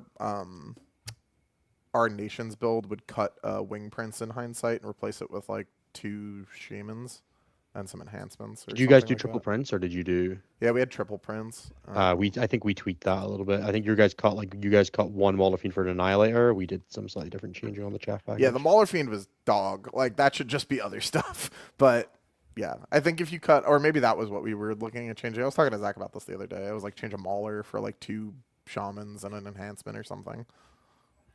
I think we dropped 1 prince for 2 shamans in a Zangor squad, and 1 Mauler Fiend for like an enlightened squad, and to make the Secatar 4-man. Yeah, I don't remember exactly where we landed, but it was something like that. You That can build check is them out on crazy. BCP. Warpforge The is Home nuts. Nations list are still live, or you can just go. Uh, While we're here, since it's becoming more popular, if you play against Warpforge Cabal and someone goes to use a stratagem, look up that stratagem. Half of them have weird conditions or require being near Psychers. And a lot of these armies are really greedy about their Psycher count and can't do half the shit that they think they can. So That's be true. double checking that. It's a good shout out. Next question is from Kells, which is Innes mentioned he has been working with NIDS on NIDS with the Pope. Has he found any lists that he likes? Nope. There you go. There's the answer to your But I've question. been working on them. I've been working on Nids with the Pope. I spoke to the Pope. The Pope was like, "You should play this," and I was like, "I can play most of that." And then I tried it, and I got rickety rickrolled by Carnival, and was like, "Well, not doing that again." And now I am painting models I probably won't use, but look, they're so pretty. Whoa! Oh, by the way, I was speaking about this on the Vasil stream. If you just cut off all the arms and put them in a big pile, all the arms fit on everybody. So I was really glad I discovered that on the 4th squad I built. So the other 3 squads will look at that, but this one looks different. There you go. Fair. Smart Alec has the next question, which is, what's Anthony's carnival list? Liam's carnival list? Hold on. Mm-hmm. Is it just Liam's one? Because it's 2 Noise Marines, 2 Infractor packages, Yeah, 2 Liam and I talked Defilers, after 40 the event, nets. and I was like, "Hey, what if you change these things?" And then the second question will be any tips for someone trying it out after only playing Coterie. Roosh. Yeah, you gotta get comfy with the running at the bad guys part of the equation, which can take some getting used to. One of the bad guys try to kill 3 things with your Defiler when it pops out. Yeah. Was it this? This seems right. And yes, Mr. Kage, it will be funny that only 6 months after the new edition release, there will be a Worlds event. That Funny will is be one word for it. I'm looking forward to that event because it's going to be in Barcelona, so I will feel much happier about being there and won't be jet lagged this time. Barcelona is also just a wonderful city to go to. I am so excited. I've not been before, but I am looking forward to it. I went there on my honeymoon. It was great. My first ETC was in Spain, though, so I'm looking forward to it. That's cool. I figured it out. I was playing with some weird stuff because I was testing things, but I've been having fun with it, so I haven't really wanted to change it. I have both the Exultants with the enhancements. I have a Caco, 40 Demonettes, 2 Infractors, Tormentors, 2 Rhinos, Spawn, double Defiler, double Noise Marine. Which is really similar to what Liam was playing, but slightly different. You have a Caco that he didn't have and a different chaff package, right? Yeah, like slightly different chaff. I was playing with 3 Defilers for like a game. That was fine. I'd probably still just do that now, but I'm assuming they're not going to be there for forever, so I was trying to get used to playing with 2. Yeah, that's fair. And specifically, these are all cannon Excruciator and Ectoplasma Defilers Yes, because you want the Defilers. crit 5 sustained hits on the all cannons. That's Also, the entire auto cannons point. are just like kind of the best option in EC outside of Coterie, where you could play Yep. Laz. Yep, agreed. But just making sure people are aware because they are very different units. Yep, I usually put 2 Demonette squads in reserves, Nick. And then that's the last question for the evening. I have locked the thread, folks, so you cannot try to scoop under me. Fabulous. That means that you have to do the call of the high five thing, and you're here, so I don't have to. Ha ha ha! I'm so happy. All right. So if you join the most expensive Patreon tier, you get thanked at the end of every episode. That is the Cult of the High Five or the Church of the High Five, depending on what you want to call it. I was 30% expecting Nathan to drop when I said that. just dip. And be like, Thanks for putting that idea in my head for later. I'm going to keep that in my back pocket. Now, but now if you use it, you'll know that I was the one that came up with it. And I just won't do call of the high five because it'll be your fault that you left. No, I'll just say something happened to my internet, NS. What are you going to do? Well, something will happen to my internet as well then. Then Anthony will do the Cold to the No, High he won't. callouts. I'll just be like, check the plugs and dip. Like, it's not. The episode will just keep streaming, but an empty room. Yeah. Fair enough. All right. One of the cool things about this is you get to write your own call out. So that's kind of cool. Thank you to Christopher Crab. We might need a character line. Crab. Irvine. Thank you to Willow Weeks. I didn't want to, not give Chris. No, I know. Chris, send me your picture. Send me your picture for the website so I can actually put you on the site. I haven't done it yet because you haven't sent me a picture. Thank you again to Willow Weeks. Thank you to Dan F. Thank you to Luke Harrington stating the Subway McCarthy. Thank you to David Clark. Thank you to Exhausted. Thank you to James H. Thank you to Colton. Dan F. Miller. Thank you to Fungus. Thank you to John V8 Gang. But how can I make a topical joke every episode when I'm sleeping during the show? You're just gonna have to put the topical question in, the topical funny statement in between shows. That's how you're gonna guess. You just have to guess what we're going to talk about in advance. Thank you to Archon, Crab, Rahal.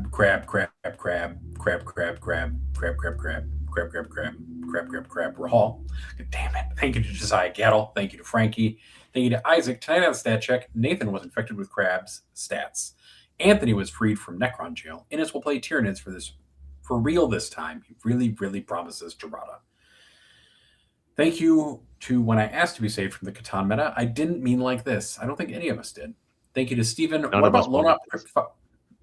What about Lone Up Crypt 5 sus lethal for Catan's Ross?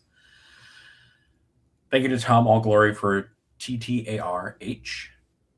Thank you to... Hell yeah, let's go Tyranitar. I'm 4-1 on my Pokemon, or 4-1, 5-1 in the Pokemon Draft League. I'm doing great. Nice. Tyranitar's great. Tyranitar is having a great time. I should buy a Switch so I can play Champions, but I don't want to buy a Switch. Fair. Thank you to Thanks, folks.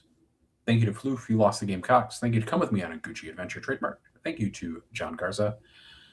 Thank you to Henry. Penguins only poop. They cannot pee. The Wizard. I actually learned that recently through something else, and I can't remember what it was. What a strange life to lead. That you must run into that. You must lead to run into that more than once. To be fair, I am in a backstage chat with Seth for a different. That would explain a lot of bird facts. Yeah, Seth is a bird fact person. Yeah. Thank you to Penny the Penguin. Will be very sad if Statue ends. Please do not make Penny the Penguin sad. What if Seth's ever euthanized a penguin? Probably not. I have no idea. I don't know if Seth has worked with zoos very often, which is where I assume most penguins are. If they're not research, right? Maybe he did research on a penguin. You usually can't do research on. They just made him put it down while he was there. They're like, by the way, this one's sick. Please kill it. As somebody who has done a lot of animal research, they normally don't let you use uncommon animals as research animals. They don't let you test it out on the lions, dude. I mean, what if you were testing like a penguin disease or something that only comes from penguins? You would find a model organism, like a similar bird that is very common. What if there's a common enough penguin? You know what? If puffins work, I'm sure that somebody will send us a bunch of them for us to use as research animals. Are puffins common? I have no idea. I assume they are after that one travel. Why are we? Why am I getting blow your house down? Stop. That is the wolf and big bad wolf at that. Now I'm gonna go back to these Gold to the High 5 callouts and try to remember where I was. Thank you to Matthew, Paint Engine Aficionado. Ooh, did you skip one?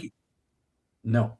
Thank you to Vivian. Decisions are never really made. Dash. At best, they manage to emerge from a chaos of peeves, whims, hallucinations, and all-around assholery. I like that. I got confused halfway through that. I'm sorry. That's okay. When are you not? Wow. Rickard, make a decision about your thing. Thank you to sadly no longer Marseille from Space Marines. How dare my team podium get me this Blood Angels Combat Patrol. Rest in peace, dude. Welcome to the strongest army in a different game. I mean, and that. You mean what?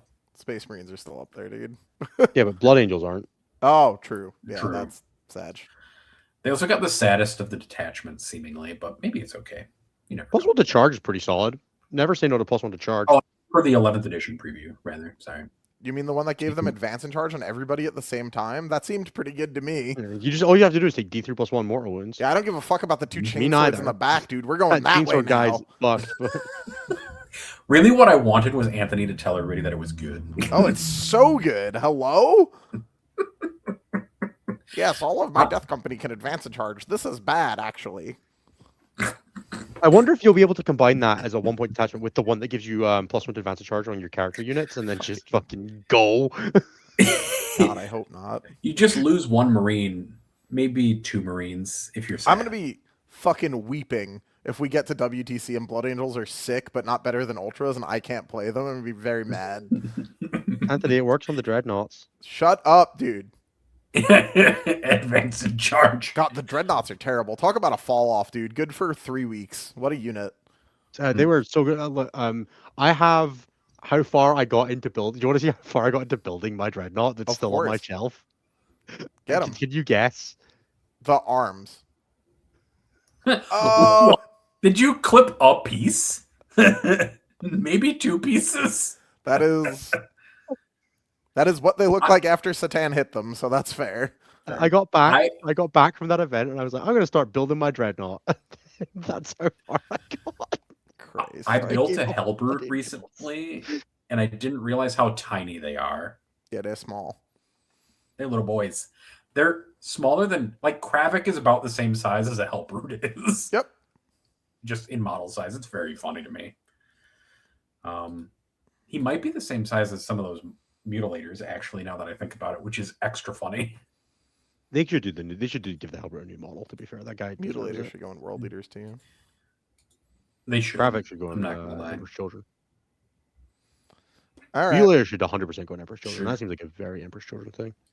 Did we get to the end? Did we defeat the cult We of are at the Valhalla? end. We have defeated it. We defeated it before, and it kept going, which is fine by me. I don't mind. Anthony, what's your favorite model that came out in 10th edition?